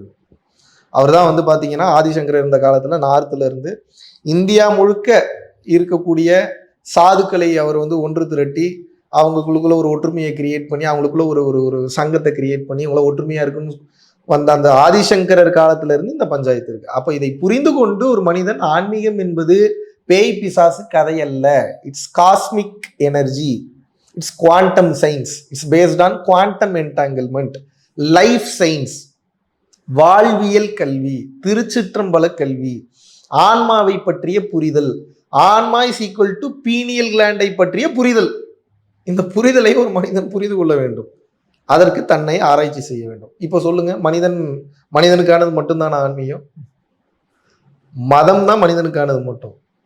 ஆன்மீகம் என்பது அனைத்து உயிர்களுக்குமானது, அனைத்து பிளானட்ஸுக்கும் உண்டானது, அனைத்து கிரகங்களுக்கும் உண்டானது, அனைத்து நட்சத்திரங்களுக்கும் உண்டானது. சார் அதே மாதிரி இப்போ நம்ம வந்து நம்ம மனதை வந்து ஒரு அமைதியான வழிக்கு கொண்டு வர்றதுக்கு நம்ம என்னதான் செய்யணும் சார்? நம்ம அதை அமைதிப்படுத்தணும்னு நினைக்காதீங்க, அதை அமைதிப்படுத்த முடியாது. நீங்க சொன்னீங்கன்னா அது கேட்கவே கேட்காது. அது சொல்றத கேளுங்க, அமைதியாயிரும். அது சொல்றத கேட்டுக்கிட்டே இருங்கன்னு சொல்ல வரல, அது சொல்றத கவனிங்க, அவசியமானதை அப்புறம் உள்வாங்குங்க, மாற்ற வேண்டியதை மாத்துங்க. விச் மீன்ஸ் ஷூட் பண்ணுங்க, ஷூட் பண்ணதை ஃபுட்டேஜ் போட்டு பாருங்க, அதுக்கப்புறம் எடிட் பண்ணுங்க, அப்புறம் பப்ளிஷ் பண்ணலாம், அப்புறம் செயல்பாட்டு கொண்டு போகலாம். நீங்க ஷூட் பண்ணும்போதே அப்படியே நீங்க பப்ளிஷ் பண்ணணும்னு நினைச்சீங்கன்னா, ஏதாவது பஞ்சாயத்து இருந்ததுன்னா அப்ப நீங்க அதுக்கு பதில் சொல்லி ஆகணும் பின்னாடி. கரெக்ட் தான் நான் சொல்றது? Same like that. உங்கள் மனம் அதை புரிந்து கொள்ள வேண்டும் என்று நினைக்கும் போது மனம் அமைதி அடையும். மனதை அடக்கி ஆள வேண்டும் என்று நினைக்கும் போது அது அடங்காது. மனதை அடக்க வேண்டும் என்பதே அகங்காரம் தான். அகங்காரத்துல அடக்கணும்னு நினைக்காதீங்க. மனம் எப்படி செயல்படுதுன்ற மெக்கானிசம் புரிஞ்சுக்கங்கன்ற. இதை உங்களுக்கு எப்படி சொல்லி புரிய வைக்கலாம்னா, உங்களுக்கு இப்போ வந்து ஒரு பஸ் ஓட்டணும்னு ஆசையா இருக்கு. இப்போ நீங்க பஸ் ஓட்டணும்னு ஆசை இருந்ததுன்னே எடுத்த உடனே உங்களுக்கு எந்த அனுபவமும் இல்லாம, இப்ப பஸ் எப்படி ஓட்டுறேன் பாரு நீங்க போய் ஸ்டார்ட் பண்ணீங்கன்னா என்ன ஆகும்? எந்த அனுபவமும் இல்லாம எப்படி ஓட்டுவீங்க அந்த பஸ்ஸை போய்? அப்ப நீங்க என்ன பண்ணணும்? முதல்ல எடுத்தோடனே நீங்க போய் ஓட்டுறதுக்கும் போயிடக்கூடாது. முதல்ல கவனிக்கணும் எப்படி பஸ் ஓட்டுறாங்க. அப்ப வேற ஒரு டிரைவர் ஓட்டும் போது உட்காந்து கவனிக்கணும். இது என்ன ஸ்டேரிங்னா என்ன, இது என்ன கியர்னா என்ன, எக்ஸலேட்டர்னா என்ன, பிரேக்னா என்ன, கிளச்னா என்ன, எந்த டேர்னிங் ரேடியஸ்ல வண்டி திரும்புது, கிரவுண்ட் கிளியரன்ஸ் எவ்வளோ இருக்கு, எந்த மாதிரி ரோட்ல என்ன வேகத்துல போக முடியும், பிரேக்குனுடைய லெவல் எவ்வளோ இருக்கு, பிரேக் ஷூ தேஞ்சிருக்கா தேயிலையா எவ்வளோ இருக்கு, ஆட்டோமேட்டிக்கா மேனுவலா, இத்தனை பஞ்சாயத்தை தாண்டி நீ வண்டி ஓட்டணும். கரெக்டா இல்லையா? வண்டி ஓட்டுறதுக்கே இவ்வளவு இருக்கும்போது சேம் லைக் தட் உங்க மனதை நீங்க எப்படி உடனே ஓட்டுவீங்க? பயணம் பண்றீங்க, நீங்க அதை ரைடு பண்ணலன்னா அது உங்களை ரைடு பண்ணிடும். அதை ரைடு பண்ணணும் முதல்ல. அப்படின்னா இந்த நீங்க இந்த ஜல்லிக்கட்டுல காலை அடக்குற மாதிரி தான், எடுத்தோடனே போய் உனக்கு என்னதான் பண்றேன் பாருன்னா வாய்ப்பு இல்லை ராஜா, வாய்ப்பே கிடையாது. குத்தி தூக்கி போட்டு போயிடும், உங்களை காலி செய்து விடும், உங்களை கொன்று விடும். சூசைடல் தாட்ஸை கொடுத்து தேவையில்லாத இப்ப கொலை பண்ணவன், ரேப் பண்ணவன், எல்லா கெட்டதும் பண்றவன் என்ன எங்க இருந்து அந்த எண்ணம் வந்தது மனதின் வழியா செயல்படுதுன்னா உள்ள போயிட்டான். கரெக்ட் தானே? அப்ப அந்த செயலுக்கு காரணம் என்ன? அந்த எண்ணம் தானே. அப்ப எண்ணம் எவ்வளவு வலிமையானது. அதனாலதான் கவனிங்கன்ற. உங்க கண்ணு முன்னாடி தெரிகிற எல்லா பில்டிங்கும், உலகம் ஃபுல்லா இருக்கக்கூடிய எல்லா பெரிய விஷயமும் அந்த கண்ணுக்கு தெரியாத ஒரு எண்ணத்துல இருந்து தான் கிரியேட் ஆயிருக்கு. இப்ப எண்ணம் எவ்வளவு வலிமையானது, எவ்வளவு சக்தி வாய்ந்தது. சூசைட் பண்ணிக்கிறவன், கொலை பண்றவன், எல்லா அதர்ம செயல்களையும் செய்யறவன் அந்த எண்ணம் அதிகமாக ட்ரிகராக தானே அந்த வேலையை போய் செய்யறான். அப்ப அதனாலதான் கவனியுங்கள், பின்னர் தான் அதன் பின்னே பயணம் செய்ய முடியும். அந்த ஜல்லிக்கட்டு காளையை அடக்கணும்னு நினைச்சா அடக்க முடியாது. வீட்டில் வச்சு வளர்க்கும் போது காளையை புரிஞ்சுக்கிறீங்க. எப்போ சாப்பிடும், எப்போ தண்ணி குடிக்கும், எப்போ கோவப்படும், எப்போ டென்ஷனாக இருக்கும், என்ன பண்ணால் ஜாலியாக இருக்கும், என்ன டெம்பரேச்சரில் இருக்கும். இந்த பக்குவம் வரும்போது அப்புறம் உங்களுக்கு அந்த காளையை பார்த்தா பயம் இருக்குமா? விளாடுவீங்க. அதுக்கப்புறம் அந்த காளையோட ஃப்ரெண்ட்ஷிப் ஆகிடும், ஃப்ரெண்ட் ஆகிடும். அது முதல்ல காளை தனி பலம், நீங்கள் தனி பலம், உங்களோட பெரிய பலம். அது ஃப்ரெண்ட்ஷிப்பாக இல்லாமல் இருந்ததுனால உங்களுக்கு எனிமி. அது சேம் லைக் தட் தான் மனம் வேற, நீங்க வேறையா இருந்தீங்க. இப்ப மனசை நீங்க புரிஞ்சுக்கிறீங்க. இப்ப காலை உங்களுக்கு ஃப்ரெண்ட் ஆயிருச்சு. இப்ப எவ்வளவு பெரிய பலம் இரண்டு ஒன்றிணையும் போது. அதுதான் பண்ணுங்கன்ற. ஓகே சார், நீங்க சொல்றீங்க அந்த எண்ணம்ன்ற ஒரு தாட்ஸ், அந்த தாட்ஸ் வந்து நல்ல வழிகளை சொல்லும் போது ஓகே சார். ஏன் அவங்களுக்கு வந்து குற்றம் செய்யறவங்களுக்கு வந்து தப்பான எண்ணங்களை கொடுக்குது? அது பிரதர், உங்களோட பிரசன்ஸ் ஆஃப் மைண்டை வச்சு நீங்க தான் சூஸ் பண்ணணும். இது உலகமே ஒரு கேம், ஒரு நாடக மேடை. நல்ல எண்ணங்களும் வரும், தீய எண்ணங்களும் வரும். அப்புறம் உங்களுக்கு என்னதான் வேலைன்னு கேட்கறேன். குற்றம் செய்யறவங்களுக்கு ஏன் வந்து ஒருத்தர் கொலை பண்ணணும் இல்ல ரேப் பண்ணணும் வருது? எனக்குலாம் அந்த மாதிரி தாட்ஸ் வரது இல்லையா? அவங்களுக்கு மட்டும் ஏன் வருது? உங்க வாழ்க்கையில ஒரு முறை கூட ஒரு இப்ப இந்த ரெண்டு எண்ணம் வராம இருக்கட்டும், வேற கெட்ட எண்ணம் வந்ததே இல்லையா? கெட்ட எண்ணங்கள் இல்லாம கேள்வி அவ்வளவுதான். பிளாக் சைட் ஆஃப் இப்ப நீங்க கெட்டவரா? இப்ப எழக்கூடிய எண்ணங்களுக்கெல்லாம் நான் கெட்டவனா இருந்தா உலகத்துல எவனுமே நல்லவங்க கிடையாது. ஆனா அந்த பிரச்சனை என்னன்னா, அந்த எண்ணங்களை நாம் ஏற்படுத்தவில்லை. நாம் பழக்க வழக்கம், வெளியே பார்த்தது, அப்சர்வ் பண்ண டேட்டாவை வைத்து அப்படி இருக்கு. Okay sir. அதே மாதிரி இப்போ தன்னம்பிக்கை குறைவாக இருக்கக்கூடிய மக்களுக்கு, அதாவது என்னால் செய்ய முடியாது, பண்ண முடியாது, நான் வாழ்க்கையில் இப்படி தான் இருப்பேன் அப்படின்றவங்களுக்கு நீங்கள் என்ன சொல்ல விரும்புறீங்க? தன்னம்பிக்கை அதிகமாக வேண்டும். தன்னம்பிக்கை அதிகமாகாம எதுவுமே செய்ய முடியாது. நீங்க தன்னம்பிக்கை இல்லைன்னா காரே ஓட்டிட்டு வர முடியாது. வடபழனியிலேருந்து அசோக் நகர் காரே வராது. ஏன் இப்போ வர வழியிலே எவனா இடிச்சுட்டானா என்ன பண்றது? டீசல் எங்கேயா நின்றுச்சுன்னா எப்படி ரைட்டு திருப்பேன், எப்படி லெஃப்ட் திருப்பேன், ஆகா எனக்கு ஒரு யூட்டன் திருப்ப தெரியாது, ரிவர்ஸ் கீரை போட்டு எப்படி நான் எடுப்பேன், போற வழியில போலீஸ் நிறுத்திட்டா என்ன பண்றேன்? இதுக்கே உங்களுக்கு தன்னம்பிக்கை எவ்வளவு தேவைப்படுது வண்டி எடுத்துட்டு இங்க வர்றதுக்கு. வாழ்க்கையில பெரிய பெரிய விஷயங்கள்ல எப்படி சாதிப்பீங்க? இப்போ என்ன மாதிரிலாம் நாடு நாடா போய் நீங்க கிளாஸ் எடுக்கணும்னா ஒவ்வொரு நாட்டில் ஒவ்வொருத்தன் பஞ்சாயத்துக்கு வருவாங்க. எவன் வருவானே தெரியாது, நீங்க அந்த நாட்டுக்கு போகும்போது தான் தெரியும். அப்போ நீங்க இந்த மாதிரி பிரச்சனைலாம் வந்ததுன்னா நீங்க ஒரு ஒரு ஒரு ஹையர் எக்ஸ்போஷருக்கு போகும்போது, வாழ்க்கையில பெரிய விஷயங்கள் பண்ணணும்னு நினைக்கும் போது அந்த பிரச்சனையெல்லாம் எப்படி நீங்க சமாளிப்பீங்க? ஸோ இந்த மாதிரியான நேரத்தில் நான் என்ன பண்ணுவேன்னா, இப்போ ஒவ்வொரு நாடுகள், இப்போ மலேசியாவோ, சிங்கப்பூரோ, ஸ்ரீலங்காவோ, ஆஸ்திரேலியாவோ, இந்த மாதிரியான நாடுகளுக்கு போகும்போது எப்படி வந்து நல்ல சக்திகள் நமக்கு வந்து சப்போர்ட் பண்ணுதோ அந்த மாதிரி தீய சக்திகளும் நமக்கு தொந்தரவு பண்ணுறதுக்கு வேலை செஞ்சுக்கிட்டு தான் இருக்கும். அது நேச்சர். நீங்கள் இறைவன்கிட்ட வந்து எல்லாத்தையும் எனக்கு கிளியர் பண்ணி கொடுனா உடனே கிளியர் பண்ண மாட்டார். அந்த அனுபவத்தை கொடுத்து அதுக்கப்புறம் கிளியர் பண்ணுவார். அப்போ அந்த அனுபவத்திற்கு தன்னம்பிக்கை அவசியம் தானே. அந்த தன்னம்பிக்கை இருந்தாதான் அந்த தைரியம் வரும், அந்த போல்ட்னஸ்ன்னு சொல்லுவாங்க. நீங்க போல்டா ஒரு விஷயத்தை அணுகுனீங்கன்னா தான் முதல்ல அந்த பிரச்சனையை சார்ட் அவுட்டே பண்ண முடியும், கிளியர் பண்ண முடியும். நீங்க போல்டா அணுகாம நீங்க பயத்துல இருந்துகிட்டு நீங்க சர்வைவல் மோட்லயே நான் என்ன பாதுகாத்துக்கணுன்ற நிலையிலேயே உங்களால் மிகப்பெரிய அனுபவங்களை, வாழ்வியல் அனுபவங்களை, ஜெயிக்கக்கூடிய விஷயங்களை நிம்மதியான நிலையில் பண்ண முடியாது. சார் அதே மாதிரி இப்போ இந்த சமுதாயத்துல ஆன்மீகத்தோட பங்கு என்னவா பாக்குறீங்க நீங்க? உங்களால மக்களை மாற்ற முடிஞ்சதா என்ன? ஆன்மீகத்துல நம்ம இந்த இது படிக்கணும், அது படிக்கணும், அதெல்லாம் நான் சொல்ல. புரிஞ்சுக்கங்க, தான் ஆன்மீகம். புரிஞ்சுக்கிட்டீங்களா? அது ஆன்மீகம். எதை புரிஞ்சுக்கணும்? எதெல்லாம் உங்க கண்ணுக்கு தெரியுதோ, எதெல்லாம் காது கேட்குறீங்களோ, எதெல்லாம் உணர்றீங்களோ, அதுக்கு பின்னாடி இருக்கக்கூடிய ஹிடன் சயின்ஸை புரிஞ்சுக்கணும். இதுதான் ஆன்மீகம். இப்போ இது இந்த சமுதாயத்துக்கு அவசியமா இல்லையா? நிச்சயமா சார்.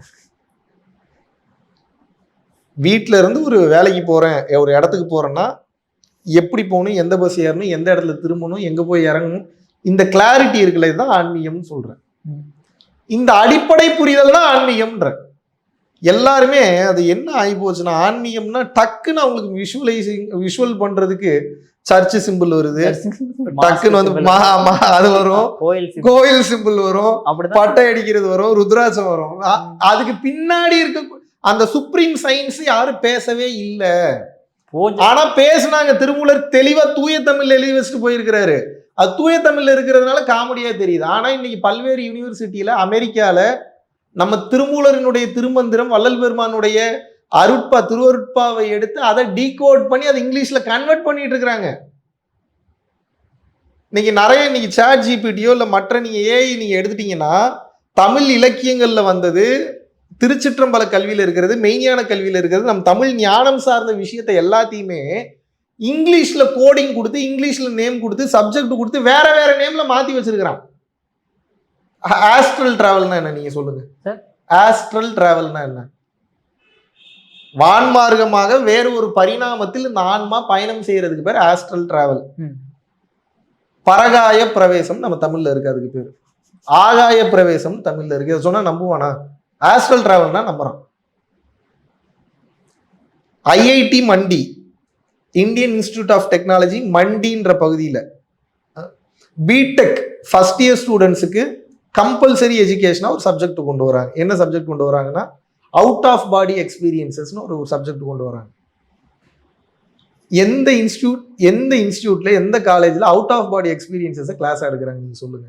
அதோட வேல்யூ தெரிஞ்சுக்கங்க. அப்புறம் ரீஇன்கார்னேஷன், மறுபிறவியை பற்றிய உண்மைகள், பிடெக் ஸ்டூடெண்ட்ஸு கிளாஸ் எடுக்கிறாங்க ஐஐடி மண்டியில். நீங்கள் டவுட் இருந்தால் கூகுளில் போட்டு பார்த்துங்க அப்புறம் போய். இப்போ என் கேள்வி என்னன்னா, இதெல்லாம் பொய்யாக இருந்தால் ஐஐடியிலேயே இந்த கிளாஸ் எடுக்கிறாங்க இந்த சப்ஜெக்ட். சரி, அடுத்த கேள்வி என்ன, அதெல்லாம் ஐஐடி படிக்கிறவங்களுக்கு மட்டும்தான்ப்பா அப்படின்னா, அப்போ என் குழந்தைகள் இதெல்லாம் தெரிஞ்சுக்க கூடாதா? என் பள்ளியை சார்ந்த என் குழந்தைகள், என் தமிழகத்தை சார்ந்த என் தாய்மார்கள், என் அக்கா, என் தங்கைகள் இந்த உண்மையெல்லாம் தெரிஞ்சுக்கவே கூடாதா? இதை தெரிந்து கொள்வதற்கு ஒரு ஆன்மீக பேச்சாளர்களோ இல்லாட்டினா ஆன்மீகத்தை புரிந்து வைத்திருப்பவர்களோ இல்லை மெய்ஞானத்தை உணர்ந்தவர்களோ பேசக்கூடாதுன்னா எப்படி? என்ன பிரச்சனைனா, அக்கால ஒரு பழமையான ஒரு ரொம்ப அற்புதமான ஒரு விஷயத்த மாடர்னைஸ்டா கன்வெர்ட் பண்ணி சொல்றதுக்கு இன்னைக்கு ஆட்களுக்கு கொஞ்சம் குறைவா இருக்கிறாங்க. அது எனக்கு முன்னாடி ஓகே, இதுக்கப்புறம் கஷ்டம். ஏன்னா பல பேர்த்த உருவாக்கிட்டு இருக்கிறோம் இறைவன் அருளால. இதுக்கப்புறம் நிறைய பேர் வரதான் போறாங்க, அதுல மாற்று கருத்து கிடையாது.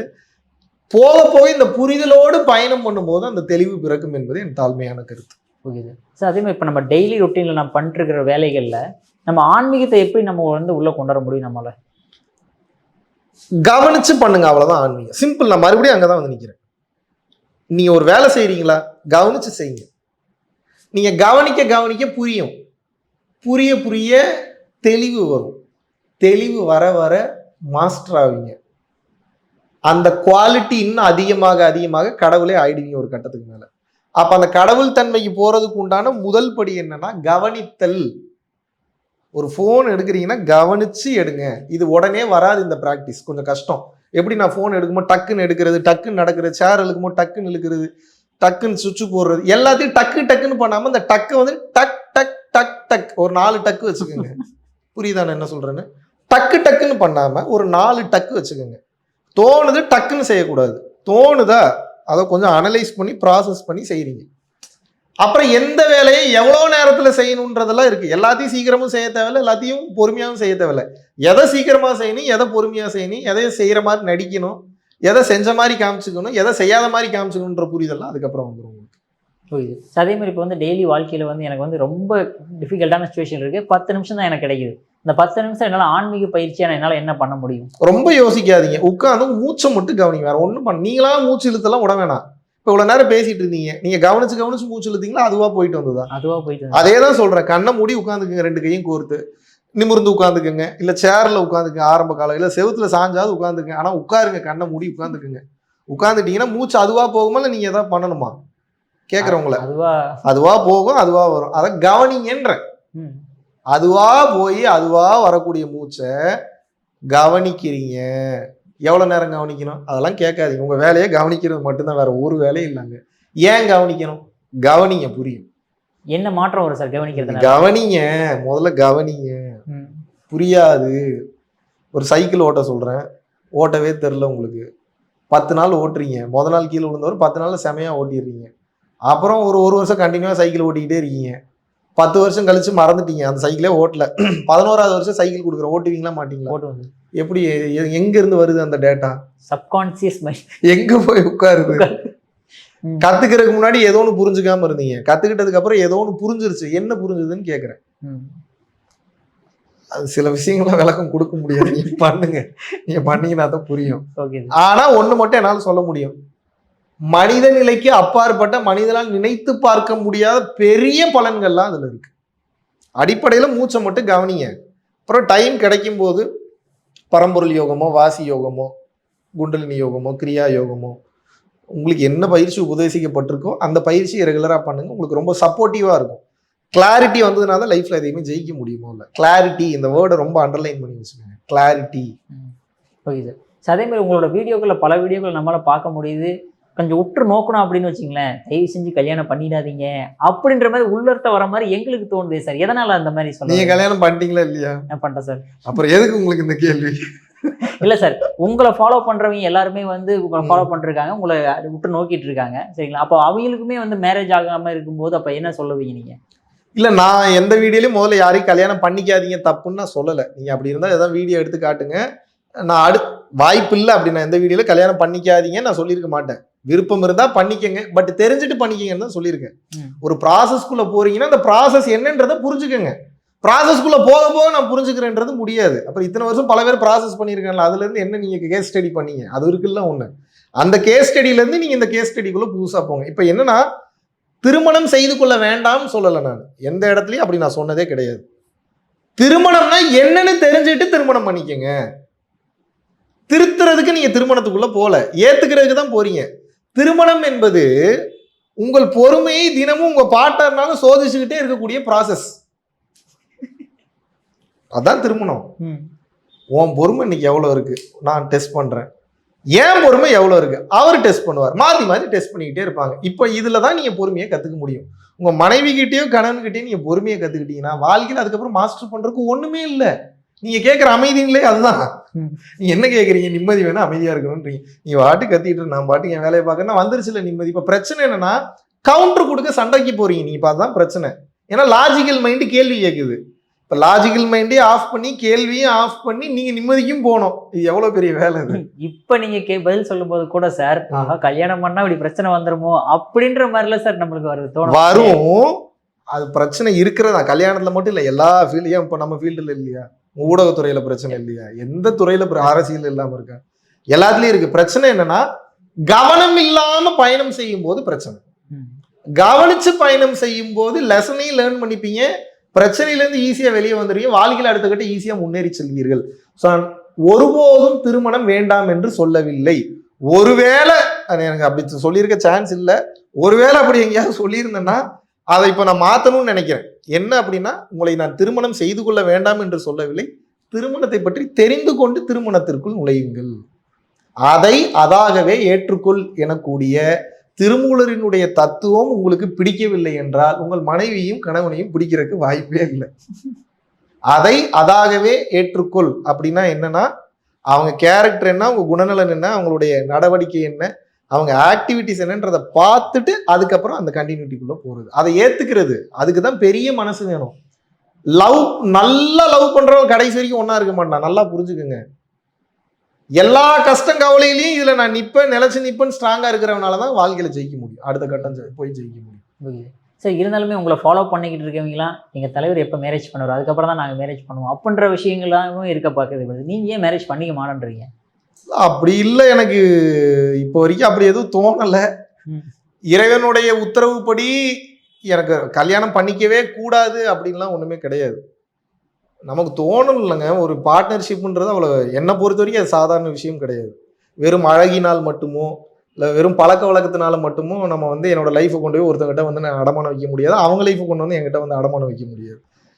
நமக்கு வந்து நிறைய விஷயம் இன்டிமசி அப்படின்றது it's not only about the body. இன்டிமசின்றது என்னை பொறுத்த வரைக்கும் டீப் லெவல் ஆஃப் அண்டர்ஸ்டாண்டிங் தான். இப்போ எனக்கு என்ன சப்ஜெக்ட்ஸ் பிடிக்குது, அவங்களுக்கு என்ன சப்ஜெக்ட்ஸ் வந்து பிடிக்குது, நான் பார்க்குற என்னோட உலகத்தை அவங்க எவ்வளோ ரெஸ்பெக்ட் பண்ணுறாங்க, நான் இருக்கக்கூடிய இந்த ஃபீல்டை எவ்வளோ வந்து அவங்க வந்து வேல்யூ பண்ணுறாங்க, அவங்களுக்கு எவ்வளோ ஸ்பிரிச்சுவல் அண்டர்ஸ்டாண்டிங் இருக்குது, இந்த புரிதல் எப்படி இருக்குது. ஜெஸ்ஸி சொல்லுவாங்களா, விண்ணை தாண்டி வருவாயா படத்தில் பார்க்குற மாதிரி பார்த்தா புரட்டி போடணும் சார். அது இப்படி எதுவும் நடக்கலை, நடந்தால் பரவாயில்ல, நடந்தா நமக்கு அந்த உணர்வுக்கு உண்மையா இருக்கலாம். ஏதோ நடக்குது, அப்ப நான் அதுக்கு நோக்கி நான் பயணம் பண்ணுன்னு போலாம். அப்படி ஒரு எண்ணமே வரல. அதோட வேற வேற வேலையில வந்து பிஸியா இருக்கேன். அதனால அதுல கொஞ்சம் பிஸியா போயிட்டு இருக்கு. மற்றபடி திருமணம் செய்து கொள்ள கூடாதுன்னு ஒண்ணும் கிடையாது. பயணம் பண்ணிட்டு இருக்கேன், பார்ப்போம். இன்னும் வாழ்க்கை பயணத்துல இன்னும் எவ்வளவு தூரம் போக வேண்டியது இருக்கு. ஒருவேளை இந்த ஆன்மீக பயணம் தான் உங்களுக்கு அந்த திருமணத்துக்கு ஒரு தடையா இருக்கா பாக்குறீங்களா? அப்படிலாம் ஒண்ணுமே கிடையாது. திருமணம் செய்து கொண்டும் தாராளமாக நம்ம ஆன்மீகத்தில் இருக்கலாம், தவறே இல்லை. ஆனா அதிகபட்சமான பேர் பார்த்தோம்னா ஆன்மீகத்துல பயணம் பண்றவங்க எல்லாமே திருமணம் ஆகாதவர்களா தானே இருக்காரு. திருமணம் ஆனவங்க நிறைய பேர் இருக்காரு. ராமகிருஷ்ண பரமஹம்சர் திருமணம் பண்ணியிருந்தாரு, பரஞ்சோதி மகான் திருமணம் பண்ணியிருந்தாரு, திருவள்ளுவர் திருமணம் பண்ணியிருந்தாரு, பத்ரகிரியார் திருமணம் பண்ணியிருந்தாரு, புத்தர் வந்து திருமணம் பண்ணியிருந்தாரு. அப்படி வரிசையா சொல்லலாம். நிறைய பேர் வந்து திருமணம் பண்ணியிருந்தாங்க. நாயன்மார்கள் ஒரு சில பேர் வந்து திருமணம் பண்ணியிருந்தாங்க, ஆழ்வார்கள் ஒரு சில பேர் வந்து திருமணம் பண்ணியிருந்தாங்க. ஸோ என்னுடைய கேள்வி என்னன்னா, திருமணம் என்பது ஒருபோதும் தவறில்லை. ஆனா பிரச்சனை எங்க வருது அப்படின்னு வந்து பாத்தீங்கன்னா, புரிதல் இல்லாத திருமணம் பிரச்சனையை வந்து கொடுக்கிறது. ஸோ பரம்பொருள் ஃபவுண்டேஷனை ஃபாலோ பண்றவங்களா இருக்கட்டும், என்ன ஃபாலோ பண்றவங்களா இருக்கட்டும், எல்லாத்துக்கும் நான் சொல்லுவது என்னன்னா, திருமணம் பண்ணிக்கங்க, நான் வேணான்னு சொல்ல. அவசியம் என்றால் அதை பற்றி புரிந்து கொண்டு அந்த திருமண வாழ்க்கையில் ஈடுபடுங்க. இன்னும் உங்களுக்கு வெளிப்படையாவே சொல்றேன், ரொம்ப வெளிப்படையா பேசுறேன். உடனே கல்யாணம் பண்ணி தொலையாதீங்க தயவு செய்து. முதல்ல அண்டர்ஸ்டாண்டிங் ரொம்ப அவசியம். நீங்க ஒரு வீடு ஒன்று வாங்க போறீங்க. வீடு வாங்குறதுக்கு அவ்வளவு தூரம் விசாரிக்கிறீங்க. உயிரற்ற வீடு, ஒரு ஷெல்டர், அவ்வளவுதான். உங்க வாழ்க்கையே கொண்டு போய் ஒருத்தர்கிட்ட வந்து கொடுக்க போறீங்க. அப்ப நான் என்ன சொல்றேன்னா, இதை நான் பேசினாலும் மகாவிஷ்ணு வந்து லிவிங் டுகெதருக்கு சப்போர்ட் பண்றாரு, தமிழ் கலாச்சாரத்துக்கு எதிரானவர்னு சொல்லிட்டு கூட ஒரு கூட்டம் கிளம்புவாங்க. எனக்கு அதை பத்தி தெரியுது. பட் இருந்தாலும் பிராக்டிக்கலா பாருங்க, வாயை தடுக்க முடியல. உண்மையை பேசணும்னு வந்து நான் நினைக்கிறேன். அதாவது அவசர ஆத்திரத்துக்கு இன்னொருத்தன் கல்யாணம் பண்ணிட்டான், எனக்கு வயசாயிடுச்சுன்ற அந்த அவசரத்துல பண்ணக்கூடிய திருமணம் எல்லாமே தோல்வியில் மட்டும்தான் முடியும். ஒரு 30-31 வயசு தாண்டிங்கன்னா தான் முதல்ல உங்களுக்கு வாழ்க்கையை பத்தின கிளாரிட்டி ஓரளவுக்காவது வரும். நீங்க 20 வயசுல இருந்து 30 வயசுக்குள்ள எந்த பார்ட்னர்ஷிப் வந்தாலும் எல்லாம் இன்ஃபாக்சுவேஷன்ல வர்றதுதான். அதாவது உடம்பு பண்ணக்கூடிய அந்த சேட்டைகள்ல, அந்த ஹார்மோன்ஸ் பண்ணக்கூடிய வேலைகள்ல அது லவ்னு நினைச்சுக்கிறது. புதுசா பட்டாம்பூச்சி பறக்கும், ஒரு ஃபீலிங்கா இருக்கும். எனக்கெல்லாம் எத்தனை டைம் பட்டாம்பூச்சி பறந்துருக்கு. ஆனா இன்று நாம் அதை ஆராய்ச்சி செய்யும் போது அது எல்லாமே நம்ம கடந்து வந்தது எல்லாமே அந்த வயது பண்ணக்கூடிய வயது கோளாறு.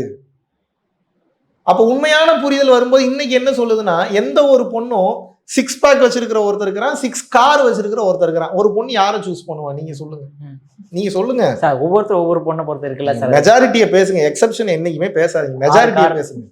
நான் எக்ஸெப்ஷனை பத்தி என்னைக்குமே எங்கேயுமே பேசுறது இல்லை, ஏன்னா அதுல தெய்வ பிறவிகள், விட்டுருங்க. மெஜாரிட்டியை பேசுங்க. 6 கார்.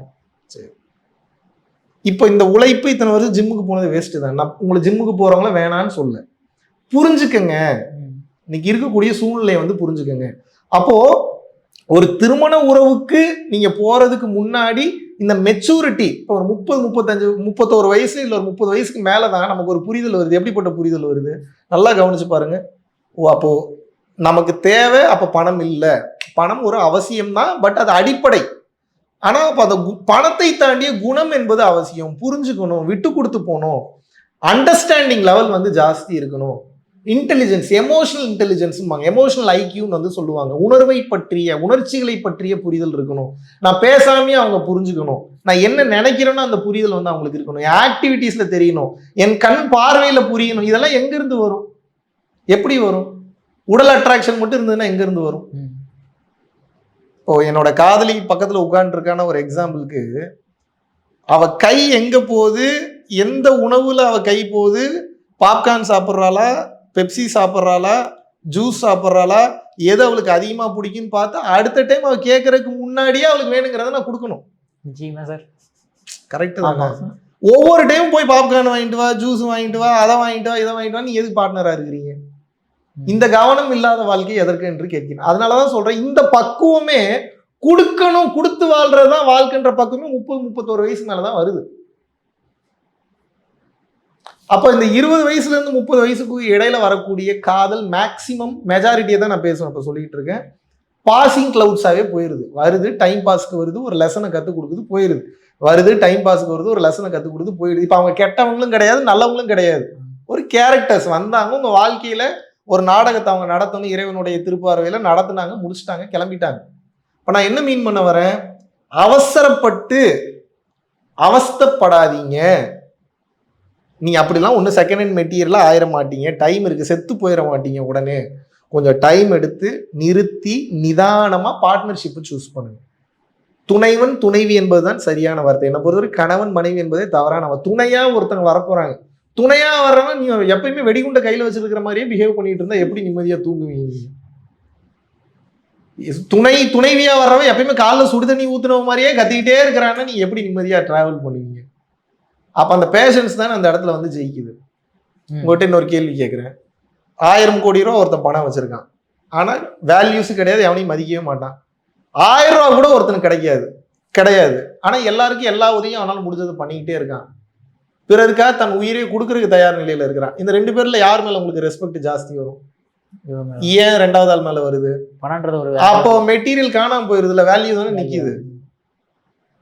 பல பேர் இந்த மெட்டீரியலை பார்த்து மட்டும் பணம் வந்துட்டா எல்லாமே பின்னாடியே வந்துடும் நினைக்கிறேன். பின்னாடி எல்லா பிரச்சனையும் வரும், நிம்மதியெல்லாம் வராது. பணத்துடன் சேர்ந்த புரிதல் இருக்கும்போது அந்த பணத்தை நம்மளால ஈஸியா அருளா கன்வெர்ட் பண்ணலாம். அப்போ உடனே திருமணத்திற்குள் செல்லாமல் கொஞ்ச நாள் வாழ்ந்தே பார்த்துருங்க, செட் ஆவானா மாட்டானி. கழுத்தை ஈத்து நீட்டிட்டீங்க, இல்லை மோதிர ஈதில் மாத்திட்டீங்க, லீகலாக ரெஜிஸ்டர் பண்ணிட்டீங்கன்னா you are legally answerable to the society and அந்தந்த நாட்டினுடைய சட்டத்திட்டங்களுக்கு நீங்க ஆன்சர் பண்ணி தான் ஆகணும். அப்படி கவர்மெண்ட்டையும் உள்ள நுழைக்கிறீங்க. நீங்க ஒன்ஸ் கல்யாணம் பண்ணிட்டீங்கன்னா உங்களை செகண்ட் ஹேண்ட் மெட்டீரியல் வேற சொல்லுவான். 2வது மாப்பிள்ளையும் கிடைக்கிறது லேட் ஆகும், பொண்ணும் கிடைக்கிறது லேட் ஆகும்.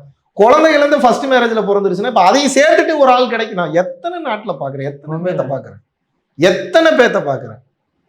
ஒரே ஒரு சின்ன ராங் டிசிஷன், டைவர்ஸுக்கு 15 வருஷம். பொண்டாட்டி சண்டை போட்டு கொடுக்கவே கூடாது, நீ எங்க கூட வாழணும்னா மாவனே நீ எவ கூடயும் போய் வாழக்கூடாது. எத்தனை நாட்டில் பார்க்குறேன். தமிழ்நாட்டுல மட்டும் இல்ல, உங்களுக்கு எல்லா இடத்துலயும் தான் பிரச்சனைன்னு சொல்ல வரேன் உங்களுக்கு. அப்ப என்னன்னா, அந்த புரிதலுடன் இருக்கக்கூடிய வாழ்க்கை, டைம் எடுத்து பொறுமையா, அவ்வளவு அவசரமா போய் ஒன்றும் பண்ண போறது இல்லை.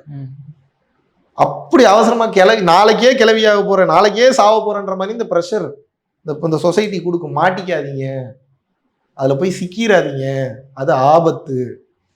பொறுமையா பக்குவமா டைம் எடுத்து நிம்மதியா அதுக்கப்புறம் வாழ்க்கையை வாழ ஆரம்பிங்க. என்ன ஆயிட போகுது? இப்போ குழந்தை பிறக்காது 30, அப்படிலாம் ஒண்ணும் இல்லை.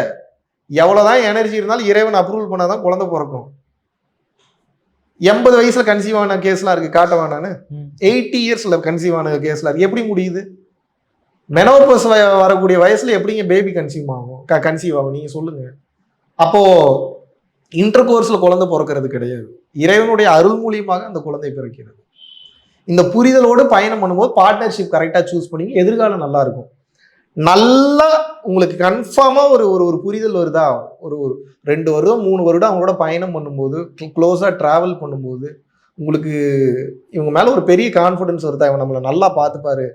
நல்லா பார்த்துக்கிறதுனா முதல்ல அதுக்கு அர்த்தம் என்னன்னு புரிஞ்சுக்கங்க. மென்டலி நல்லா பார்த்துக்கிறது, பிசிக்கலி நல்லா பார்த்துக்கிறது, எமோஷனலி, மென்டலி, பிசிக்கலி, இது 3 நல்லா பார்த்துக்கிட்டீங்கன்னா தான் அது நல்லா பார்த்துக்கிறது. Mental, physical and emotional. அது என்னப்பா மென்டல் அப்படின்னா, உங்களுடைய மனநிலையை புரிஞ்சுக்கிட்டு நான் செயல்படுறது. நீங்க என்ன நினைப்பீங்கன்றதை புரிஞ்சுக்கிட்டு நீங்க சொல்லாமே நான் செயல்படுறது. பிசிக்கலி நல்லா பாத்துக்கிறேன். அது என்ன? பிசிக்கல் ரிலேஷன்ஷிப், அவங்களுக்கு வேணுங்கக்கூடிய டச்சஸ் சம்பந்தமான விஷயங்கள், அவங்கள ரிலாக்ஸ் பண்ணக்கூடிய விஷயங்கள், ஃபுட்டு கொடுக்கறது, இந்த உடம்புக்கு என்ன தேவையோ அந்த தேவைகளை கொடுத்து பூர்த்தி செய்யுது. இப்போ காய்காலில் ஒரு பிரச்சனை வருது, ஒரு ஆயுர்வேதிக் டாக்டர் இல்லை ஒரு மசாஜ் கூப்பிட்டு போகிறது, ஒரு வருமா ட்ரீட்மெண்ட் கூப்பிட்டு போகிறது, ரூட் காஸ் என்னன்னு பார்த்து சரி பண்ணுறது, இல்லை உடம்புல வேற ஒரு பிரச்சனை வருது, ஒரு ஹோமியோபதி போகிறது, அதை பார்த்து சரி பண்ணுறது. Mentally, physically. எமோஷனலி அப்படின்னா என்ன அப்படின்னா அவங்க எமோஷன்ஸை புரிஞ்சுக்கிறது. வாய் ஒன்று பேசும், அப்படியே பெரிய பில்டப்பாகவே பேசும், ஆனால் உள்ளுக்குள்ள எமோஷன் வேற இருக்கு. அதை ரீட் பண்ணணும், நீங்கள் அதை கவனிக்கணும். நிறைய பேர் வாயில வரக்கூடிய கேள்விகளுக்கு பதில் கொடுத்து சண்டை போட்டு நடுத்தருவுக்கு போய் நிற்கிறது. வாய் ஈகோல தான் பேசும், எனக்கு ஒன்றும் தேவையில்லைன்னு தான் சொல்லும், நீ அவசியமே இல்லைன்னு சொல்லலாம். ஆனால் இதயம் என்ன சொல்லிட்டு இருக்கும்? விட்டு போயிடாத, தயவு செஞ்சு போயிடாதன்னு இதயம் சொல்லிட்டு இருக்கும். வாய் என்ன சொல்லும்? உன்னை பார்க்கவே மாட்டேன், மூஞ்சிலே முழிக்காது, கிளம்பு முதல்லன்னு சொல்லும்.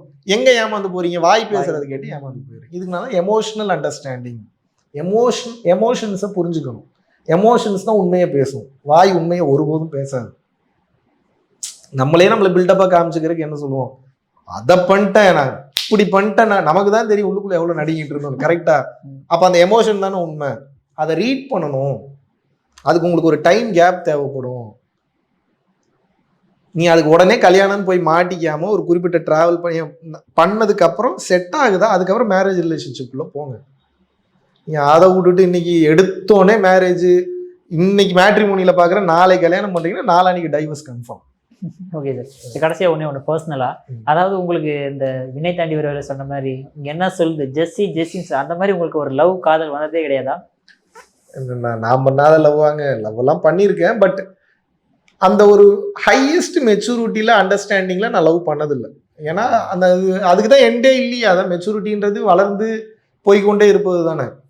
இப்போ வரைக்கும் எனக்கு அப்படி செட் ஆகக்கூடிய ஒரு பர்சனை வந்து பார்க்கல. நிறைய இடத்துல இதை தான் கேட்குறீங்க, எங்க போனாலும். இப்போ நீங்க கேட்குற கேள்வி உங்க கேள்வியா பார்க்கல, மக்களின் கேள்வியா தான் நான் பார்க்குறேன். அம்மா தான் சொல்றாங்க கல்யாணம் பண்ணிக்க பண்றாங்க. என் குருநாதர் அதான் சொல்றாரு, காஞ்சி விஸ்வநாத சுவாமிகள். அவர் இன்விசிபிளா இருக்கிறவர். உயிர் வாழ்ந்து கொண்டிருக்கக்கூடிய ஒரு சில குருமார்கள் இருக்காங்க, அவங்க தயவு செய்து கல்யாணம் பண்ணிக்க நீ என்ன அப்படி அவங்க சொல்லிட்டு தான் இருக்கிறாங்க. அது இன்னும் அந்த அளவுக்கு நமக்கு ஃபீல் பண்ணி நம்மளை புரட்டி போடுற அளவுக்கு அப்படி ஒரு தாட் வரல. பார்ப்போம், இன்னும் எதிர்காலம் இருக்கு, இன்னும் பயணம் இருக்கு, அதோட முக்கியமான வேலைகள் வந்து நிறைய இருக்கு. இல்ல சார், பெண் வீட்டார் முதல்ல வந்து நிறைய விஷயங்கள் பாக்குறாங்க, நீங்க எல்லாம் செட்டில் ஆயிட்டீங்களா வச்சுக்கலாம், இருந்தாலுமே அந்த வயசுன்ற ஒரு விஷயத்த பாக்குறாங்களே. 30 வயசுக்கு மேல ஆயிட்டாவே வந்து அந்த ஜாதகத்தை தள்ளி வச்சிரு, 30க்கு உள்ள இருக்கிறத மட்டும் கொண்டு வா அப்படித்தானே சார் பாக்குறாங்க. இது ஒரு கேட்டகரி ஆஃப் பீப்புள். 30 வயசு ஆனாலும் பரவாயில்ல, குவாலிட்டின்னு பாக்குறதுக்குன்னு ஒரு செட் ஆஃப் பீப்புள் இந்த உலகத்துல வாழ்ந்துட்டு தான் இருப்பாங்க. அவங்கள டார்கெட் பண்ணுங்க, நமக்கு அவங்க தான் வேணும். அவன் தான் அந்த மெச்சூரிட்டியில இருப்பான். இன்னைக்கு பார்த்து 30 வயசுக்கு மேல வேலைக்கு ஆகாது, முடியாது, இது பிரச்சனை வந்து அது அவங்க எல்லாம் நமக்கு வேண்டவே வேண்டாம். அவன்லாம் ஸ்டேட் ஆஃப் மைண்ட்ல ரொம்ப லோயர் லெவல்ல இருக்கானுங்க. நீ இவங்களோட போனீங்கன்னா மொட்டையும் சேர்ந்துச்சா, முருகை மரத்துல இருந்துச்சான்னு உங்களையும் சேர்ந்து குழியில தள்ளி விட்டுருவானுங்க. எல்லாரும் இந்த உலகத்துல தான் வாழ்றோம். ஆனா ஒவ்வொருத்தரும் வாழ்ற வாழ்க்கை முறை அவன் ஸ்டேட் ஆஃப் மைண்டை பொறுத்து மாறும், மனநிலையை பொறுத்து மாறும், அவன் லைஃப் ஸ்டைலே மாறும். அந்த மாதிரி பீப்புளை அட்ராக்ட் பண்ணுங்க, அந்த மாதிரி புரிதலோடு போங்க. நீங்க அதை விட்டுட்டு நீங்க அடிப்படை தன்மையில இருக்கிறவனையே நீங்க பயணம் பண்ணிட்டு போறீங்க அப்படின்னா அப்புறம் நீங்க அதுக்கு உண்டான லயபிலிட்டிஸ், அதுக்கு உண்டான கான்சிக்வன்சஸ், விளைவுகளை நீங்க சந்திச்சு தான் ஆகும். Okay sir. சார் அற்புதமா விளக்கம் கொடுத்தீங்க சார். உங்க பொன்னான நேரத்தை ரசிகர்களுக்கு ஒதுனதுக்கு மிக்க நன்றி சார். குருவே சரணம். நன்றி, மகிழ்ச்சி.